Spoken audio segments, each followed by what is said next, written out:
Dr. Bruno, I wanted to talk about the state of medical education. I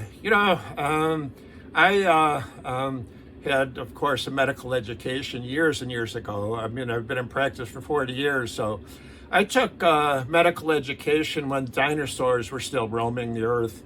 Neanderthals were fighting with us, many, many years ago, any event. But I just recently had to do the same for my son, who went through his medical education. And I want to tell you, the situation with medical education sure has changed quite a bit. It is so hard to get into medical school these days. It doesn't even matter if you have perfect grades. You could have a straight A, and perfect, and everything else goes against you, and you're not getting in. They have a test called the Medical College Admission Test.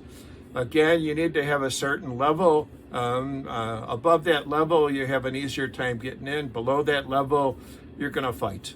And then, from what I've understood, things have changed even more.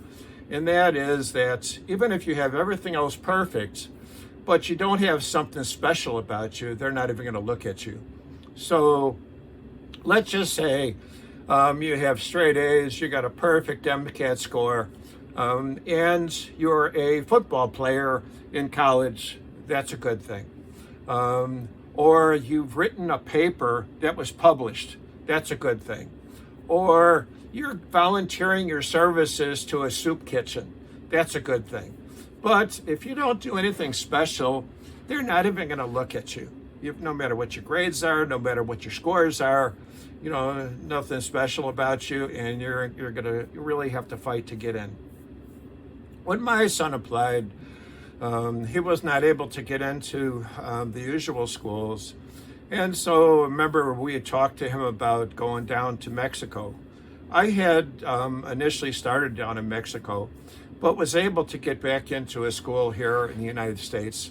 So I kind of lucked out. I was able to come back home, and I did my medical education up at Rush Medical College up here in Chicago. That was great. My parents got to see me. They would have worried about me if I was in Mexico. My son started his application for Mexico, but never got finished because we found a medical school here in the United States for him to apply to. He had an interview. They gave him the acceptance letter about 2 or 3 days later. It was like, whoo-hoo, I'm in, So everything worked out okay. But of course, he now has student loans from that medical school that are ridiculously high. It's like a second mortgage payment. It's just unbelievable how expensive it is. When I went to medical school, I paid I think my parents paid like a $1,000 or $2,000 for the first 3 years, and in the last year it was $4,000. Why did the school tuition go up? President Reagan decided that he wanted to eliminate the head payments. They were paying money for every student who went to college and graduate school at that time. It was pretty nice. The cost was really very reasonable. Since that time, the costs have skyrocketed and gone crazy.